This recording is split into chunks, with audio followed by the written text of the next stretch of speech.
नमस्कार, मैं अनु छाबड़ा। आज हम किसी एक पर्टिकुलर पौधे के बारे में बात नहीं करेंगे। आज बहुत सारी छोटी छोटी चीज़ें हैं जो मुझे आप सभी के साथ बांटनी है, क्योंकि अलग अलग लोगों ने अलग अलग चीज़ें, उनकी परेशानियाँ उसके बारे में मुझसे बात की है, कमेंट सेक्शन में लिखा है। जिन्होंने कई मेरी पिछली वीडियोस नहीं देखी हैं, तो मुझे लगा कि ऐसी छोटी छोटी बातें जो मैं अपनी हर वीडियो में बताती रहती हूँ, इन सभी को मिला के कुछ उनमें से आप लोगों को बता देती हूँ।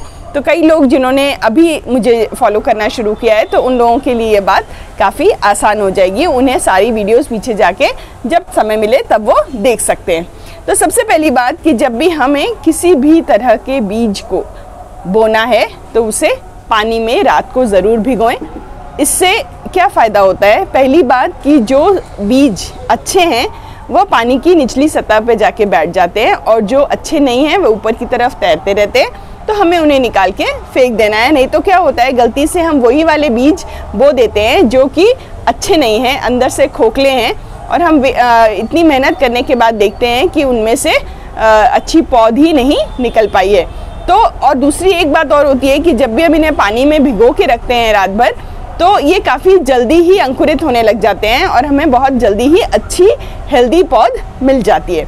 दूसरी बात, जब भी हम अपनी बीजों को किसी भी सीड ट्रे या छोटे कंटेनर में उगाएं, तो उस समय सिर्फ, क्योंकि वे बहुत नाजुक होते हैं, तो सिर्फ हमें कोकोपीट लेना है, उसके अलावा हमें कुछ नहीं लेना है।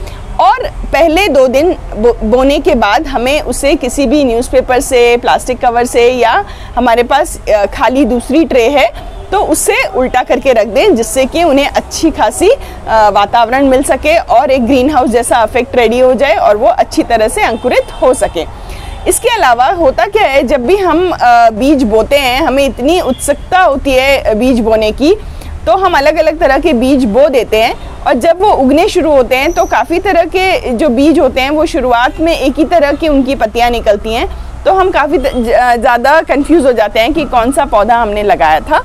तो कोशिश करें कि चाहे एक पौधा लगाएं, चाहे 10 पौधे लगाएं, उन्हें नाम ज़रूर लिखें, और अगर हो सके तो नाम के साथ तारीख भी लिख दें कि किस दिन को आपने बोया है। तो कम से कम एक आपको आइडिया रहेगा, आप कह सकते हैं कि कितने दिन हो गए हैं आपको बीज बोए हुए।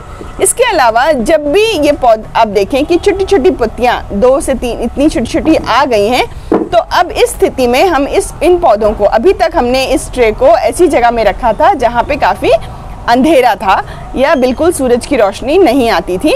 इस स्टेज पे जब थोड़े थोड़े ये अंकुरित दिखने शुरू हो जाए, हम इन्हें ऐसी जगह पे रख सकते हैं जहाँ पे फिल्टर्ड सनलाइट आप कह सकते हैं, जहाँ पूरी भरपूर धूप ना मिले, हल्की सी सूरज की रोशनी इन्हें मिलनी शुरू हो जाए। नहीं तो क्या होता है, ये हल्की हल्की पत्तियाँ पीली होने लग जाती हैं। उसमें भी काफ़ी लोग घबरा जाते हैं कि शायद उन्होंने कहीं कोई गलती कर दी है, और इस स्टेज में कहीं कहीं पे हमें हल्की हल्की सी फंगस भी दिखनी शुरू हो जाती है, क्योंकि 2-3 दिन ये ऐसी जगह में पड़े थे जहाँ पे धूप नहीं थी। तो उसमें कोई घबराने की ज़रूरत नहीं है। जब इन्हें अच्छी सी हवा और धूप मिलेगी तो वो फंगस अपने आप ठीक हो जाती है।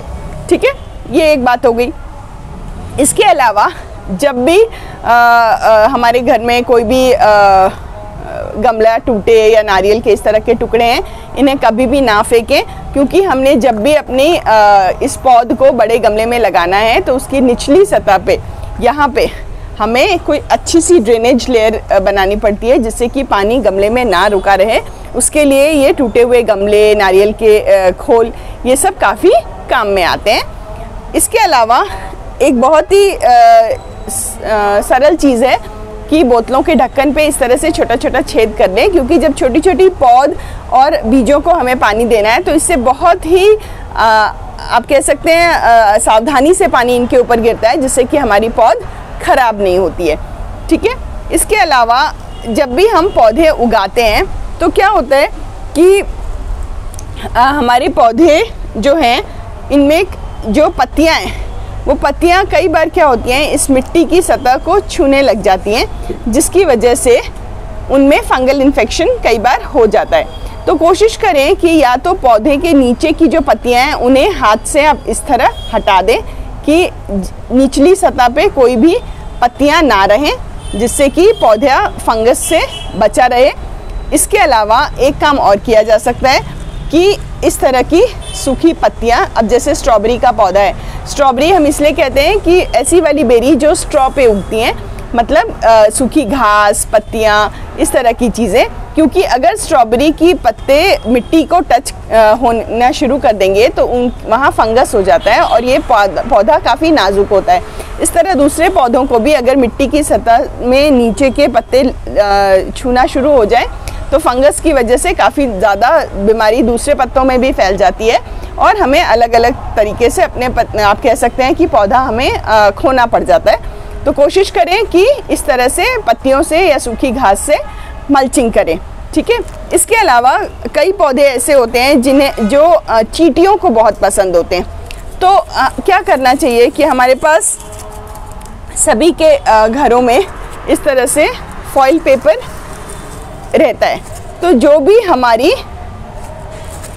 पौधे हैं, जैसे कि गुड़हल का पौधा है, आप मैरीगोल्ड का पौधा कह सकते हैं, उन सब पौधों के ऊपर चींटियाँ बहुत जाती हैं। तो इस तरह का थर्मोकोल ये आपका एल्युमिनियम फॉइल आप लेके इस तरह हल्की सी मिट्टी की सतह से 1-1.5 इंच ऊपर तक अगर आप लपेट देते हैं हल्के हाथों से अपने पौधे की तरफ, तो ये चींटियाँ इसके ऊपर नहीं चढ़ती हैं और आपका पौधा चींटियों से बचा रहता है।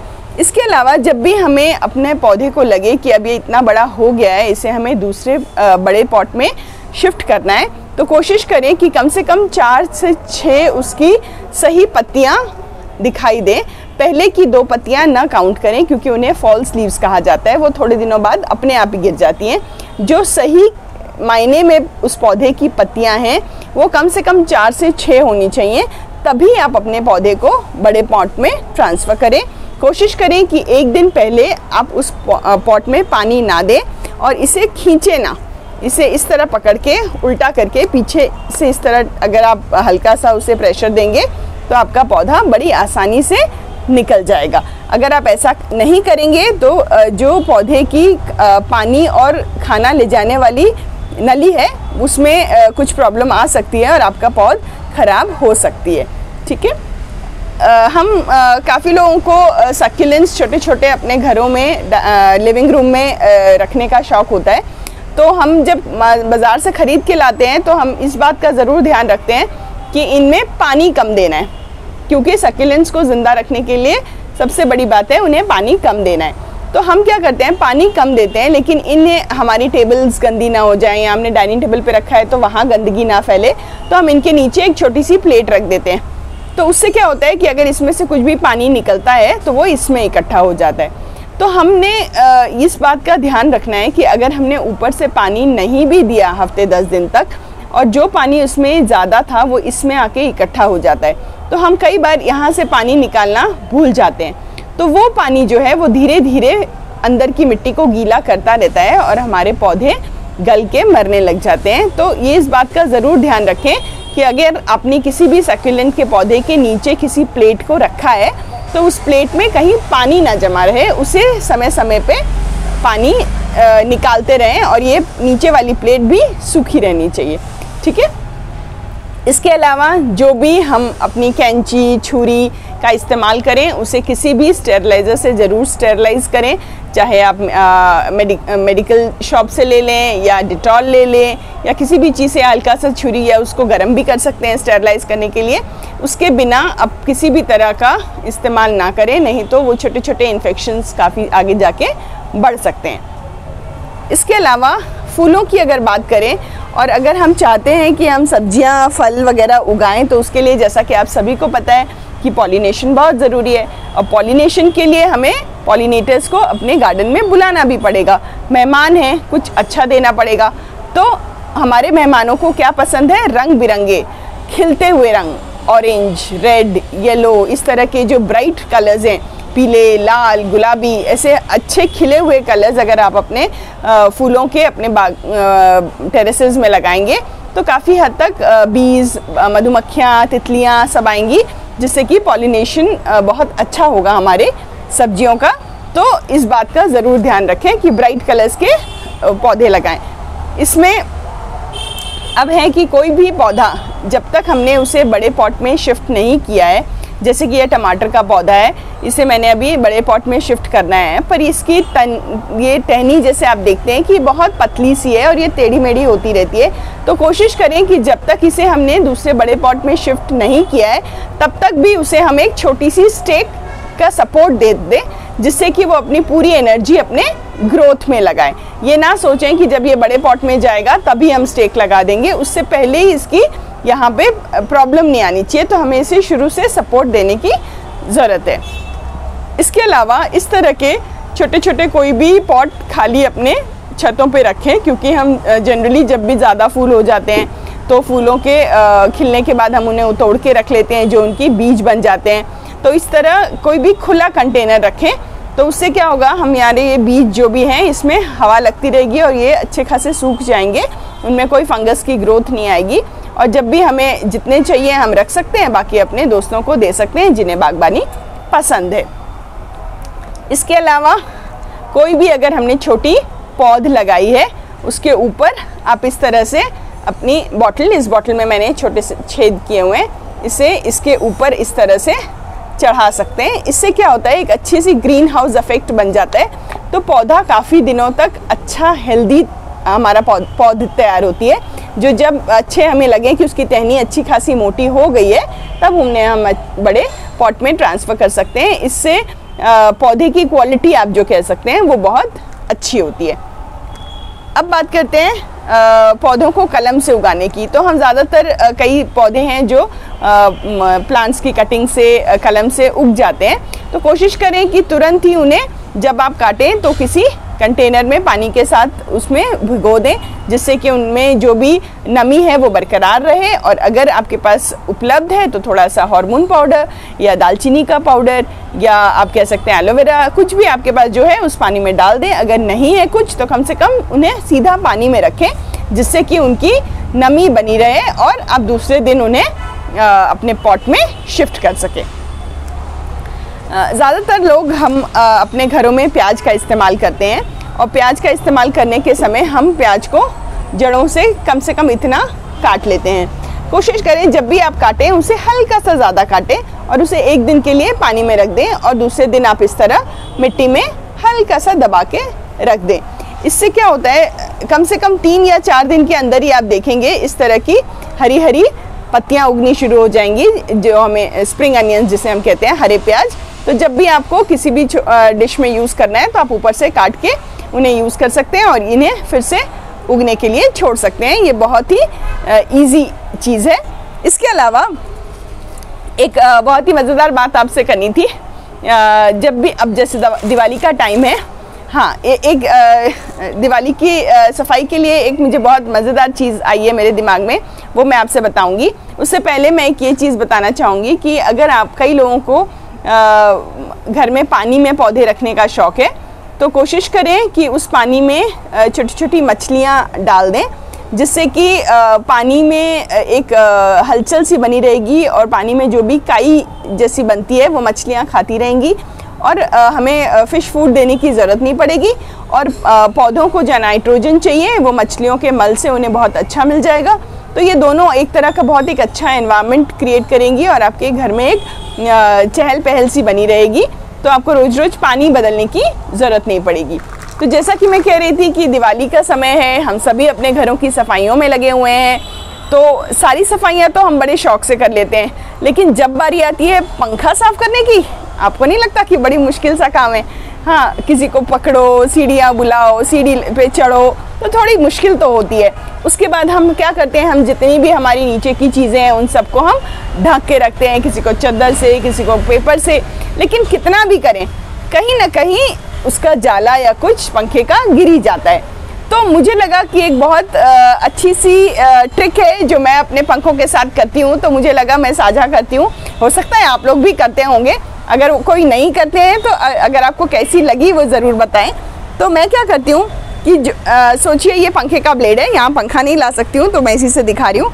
तो कोई भी हमारे घर में तकिए का गिलाफ पुराना रहता है जो हम नहीं यूज़ कर रहे हैं, तो कोशिश करें कि तकिए के गिलाफ को धीरे धीरे करके अपने पंखे के ब्लेड पे चढ़ा लें, चढ़ा के उसे अच्छे से वहीं पे मल लें और धीरे से बाहर निकाल लें। तो इससे क्या होगा, जो भी इसमें जाला गंदगी जो भी कुछ होगी वो इसके अंदर रहेगी और हमें बाहर जाके कहीं भी झाड़ सकते हैं और हमारे कमरा कहीं भी गंदा नहीं होगा। इसके अलावा एक और चीज़, ये तो हमें सीढ़ी के ऊपर चढ़ के करनी पड़ी। कई बार हमारे घर में सीढ़ी नहीं है या जिस डंडे से हम साफ़ कर रहे हैं वह डंडा टूट गया है और दिवाली का समय है, हर कोई बिज़ी है, मार्केट में बहुत भीड़ है, तो क्या करें, पंखा तो साफ़ करना है ना, दिवाली है। तो मुझे ये 2 दिन पहले मेरे पंखे को साफ़ करने वाला डंडा टूट गया, तो मैंने एक छोटी सी DIY ट्रिक जिसे आप कहते हैं वैसी मैंने की। तो मुझे लगा कि आप लोगों के साथ साझा करती हूँ। ये देखिए, ये हमारे हर एक के घर में हैंगर तो होता ही है। मैंने क्या किया, हैंगर को एक पुराने कपड़े से बांध दिया है और गार्डनर हूँ, मॉस्टिक या इस तरह की डंडी मेरी गार्डन पे हमेशा रहती है, तो मैंने उसको बांध दिया। अब क्या किया, ये सोचिए मेरे पंखे का ब्लेड है, तो मैंने इस तरह मेरे पंखे के नीचे से खड़े होके ही मेरे पंखे के ब्लेड को साफ़ कर दिया। उसके बाद इसे ही साबुन के पानी में डिप करके मैंने फिर से अपने पंखे के ब्लेड को साफ़ कर दिया। तो नीचे खड़े खड़े ही मेरा पंखा साफ़ हो गया। अब जब मार्केट थोड़ी शांत हो जाएगी, लोग थोड़े कम हो जाएंगे, तो मैं जाके पंखे का डंडा ले आऊँगी साफ़ करने का। फ़िलहाल मेरा काम रुकना नहीं चाहिए। तो मुझे लगा ये काफ़ी इजी है और किसी को भी ऐसी प्रॉब्लम आ सकती है, कभी सफाई करते करते चीज़ें टूट जाती हैं, तो इस तरह हमें अपना जुगाड़ करते रहना चाहिए। आशा करती हूँ आप सबको आज की वीडियो पसंद आई। कमेंट में ज़रूर लिखें कैसा लगा, क्योंकि ऐसी कई चीज़ें हैं जो लोग बार बार पूछ रहे थे, तो मुझे लगा उन सबको मिला के एक छोटी सी वीडियो बना देते हैं, फिर उनके पास जब समय होगा वो बाकी की वीडियो देखते रहेंगे। धन्यवाद।